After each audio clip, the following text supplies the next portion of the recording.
नमस्कार, मैं चित्रा अवस्थी। तो आज हम बात करेंगे जिस विषय पे वो है deep sea ports. Deep sea ports क्या हैं, उनकी क्या इम्पोर्टेंस होती है, हमारे पास कौन सी डीप सी पोर्ट्स हैं, किन डीप सी पोर्ट्स में हमारा दखल है, और एक बहुत इम्पॉर्टेंट डीप सी पोर्ट जो हमारा हो सकता था वो किस तरह से हमारे हाथों से निकलकर और पाकिस्तान के पास चला गया। किसकी गलती से ये हुआ, क्यों वो हमें मिलने वाला था और क्यों नहीं मिला, इन सब बातों पे आज की वीडियो पर हम चर्चा करेंगे। तो सबसे पहले तो समझिए कि डीप सी पोर्ट क्या है।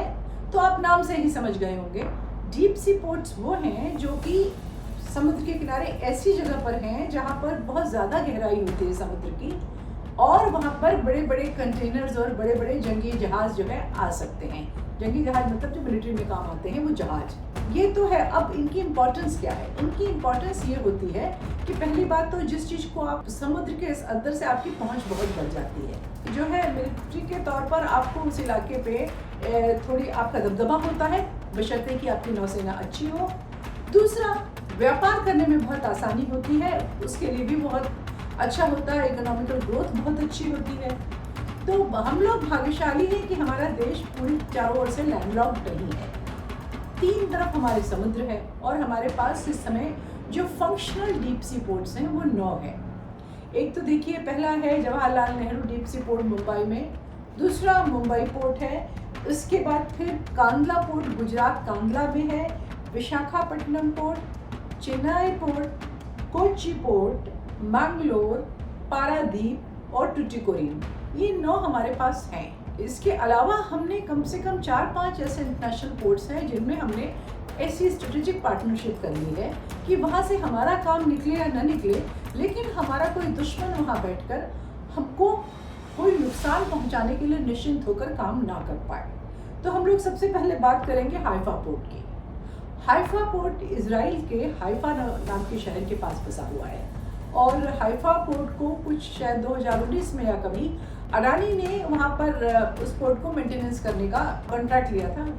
तो वहाँ पर हमको इजराइल के संग जो हमारे रिलेशंस थे सामान आने जाने के, और इसके बाद जो सैन्य इक्विपमेंट आने जाने के थे, वो चीज़ें हम लोग बहुत अच्छे तरह क्वाइटली जल्दी से दूसरे देशों को ना पता चले और वहाँ से हम कर सकते हैं आराम से।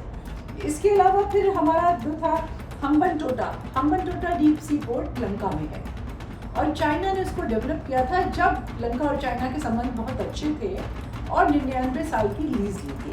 लेकिन ये जियोपॉलिटिकल चेंजेस आए और भारत और लंका के संबंधों में कुछ सुधार आया, तो उसने वहाँ पर पार्शियली भारत को एंट्री दे दी उस पोर्ट में।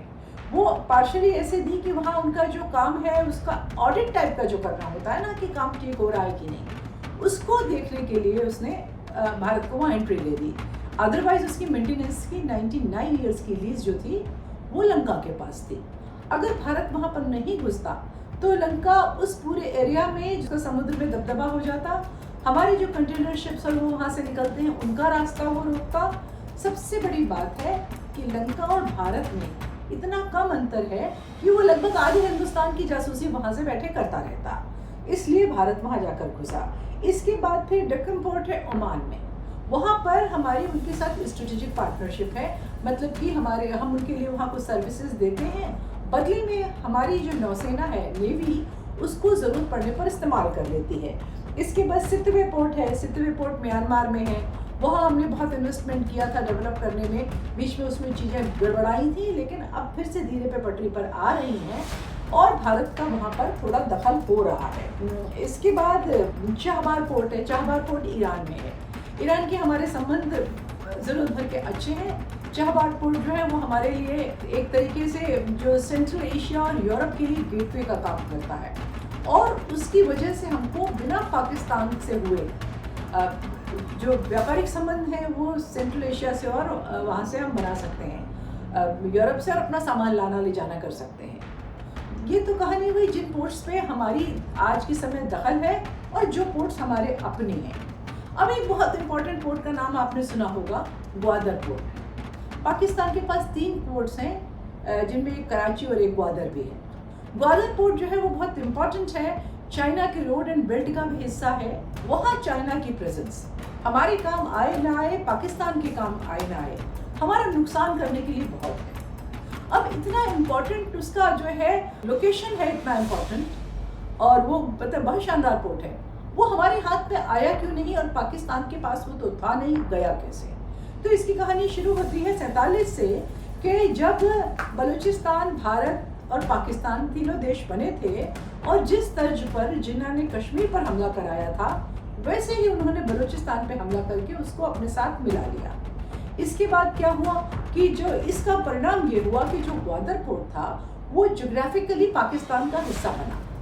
लेकिन 1950 में जो किंग ऑफ ओमान थे, ओमान के जो सुल्तान थे, उन्होंने एक पेशकश की। उन्होंने कहा कि हम एज अ गुडविल जेस्चर ये पोर्ट देना चाहते हैं, भारत को गिफ्ट करना चाहते हैं। अब उस समय हमारे प्रधानमंत्री थे चाचा नेहरू। जैसा आप लोग सब जानते ही, चाचा नेहरू बड़े आला दर्जे के आदमी थे। उन्होंने कहा ये है क्या, ये एक अलसाया सा गाँव है, न यहाँ खेती होती है, ना यहाँ लोग रहते हैं, थोड़े बहुत मछुआरे रहते हैं, ना इतनी घटिया चीज़ तो हम लेते ही नहीं है, और उन्होंने उसको छोड़ दिया। अमेरिका एक निष्कर्ष निकाल चुका था, जिसको उसने जब भारत ने मना कर दिया तो 1953 या 4 में कभी पब्लिक किया। वो ये था कि ये जो गांव है और ये जो पोर्ट है, इसमें उनका जो वहाँ का जियोलॉजिकल सर्वे डिपार्टमेंट था, उसने ये बताया कि यहाँ पर डीप सी पोर्ट बनने की बहुत संभावना है। ये एक्चुअली पोर्ट पहले था बलोच नेताओं का, बलोच करात कबीला जो होता है उसका था, और उन्होंने किसी वजह से किंग ऑफ ओमान को गिफ्ट किया था, या उन्होंने छीन लिया था किंग ऑफ ओमान ने। अब वो हमारे पास आने वाला था, लेकिन पाकिस्तान के पास पहुंच गया। पाकिस्तान के पास वो बहुत दिन पड़ा रहा। बाद में जब रोड एंड बेल्ट इनिशिएटिव पे उसने काम करना शुरू किया चाइना ने, तो उसने कहा ये पोर्ट हमें दे दो। अब ये पोर्ट उसके साथ आते ही जो हमारे हिंद महासागर में और बे ऑफ बंगाल में जो हमारा दबदबा है, हमारी नेवी का दबदबा है, एक्चुअली जब हूथी अभी बहुत बदमाशियां कर रहे थे, तब ये पता चला था कि हाँ हमारी सेना वहाँ पर कितनी अच्छी तरह, हमारी जो नौसेना है वहाँ पे काम करती है। लेकिन अब ये चाइना जब इसको डेवलप कर ले, तो फिर ये हमारे लिए बहुत बड़ा खतरा हो जाएगा। एक तो हमारे जहाज़ों के आवागमन पे रोक लगेगी, दूसरे फिर वही बात है कि वहाँ से जासूसी करेगा, और उसको लड़ाई में के समय उसकी जो नेवल फोर्स है उसको बहुत बड़ा बेस, और उसकी जो मार करने की क्षमता है वो बहुत ज़्यादा बढ़ जाएगी। सौभाग्य से, मतलब हम लोग का सौभाग्य, बाकी लोगों का न हो सकता है, कि वहाँ पर बलोच इतनी लड़ाई कर रहे हैं कि चाइनीज़ को वहाँ काम ही नहीं करने दे रहे। वो काम शुरू होने को होता है और तभी बंद हो जाता है। चाइनीज़ को ये सद्बुद्धि किसने दी, ये तो भगवान ही जानता है, ये शायद हमारी सरकार जानती हो। तो ये कहानी है डीप सी पोर्ट्स की। जो डीप सी पोर्ट्स में सबसे इम्पॉर्टेंट जो इस एरिया का था वो हमको मिल रहा था, लेकिन वो हमारा हो रहा था, लेकिन हमारे नेताओं के में दूरंदेशी की कमी के कारण वो हमसे छूट गए। तो आज हमने इस एक विषय पे बात करी है। आज के लिए इतना ही, फिर हम कोई अगला विषय उठाएंगे और उस पर फिर से बात करेंगे। तब तक के लिए नमस्कार, आज्ञा दें।